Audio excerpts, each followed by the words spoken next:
This is High Magic's Aid by Gerald Gardner.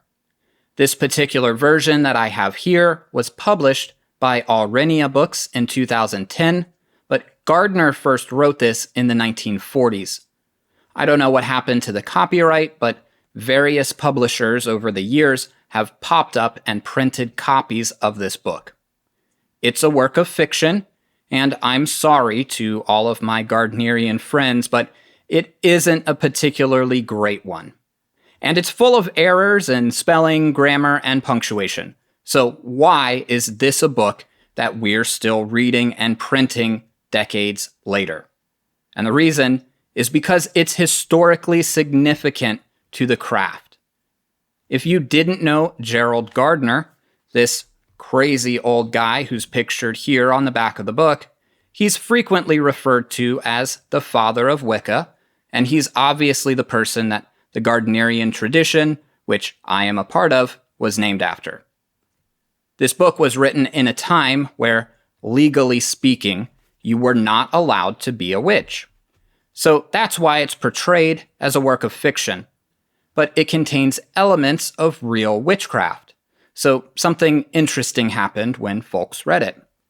There were certain people who recognized those elements and wrote letters saying, "Hey, I did things like this," or "Hey, my family is involved in stuff like that."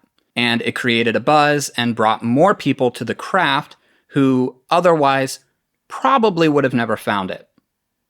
So, while it is not a great work of fiction, it is still a fun one. And once you understand that Gerald Gardner never went to school and pretty much taught himself how to read and write, all of the spelling errors just kind of add to the charm of the book. Here's the story in a nutshell, which is set in medieval times, by the way. There are these guys who want to do some magic.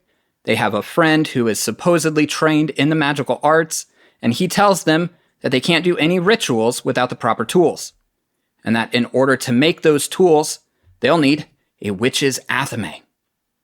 So, the whole gang goes on an adventure to seek out a witch. And they find one, and eventually chaos ensues.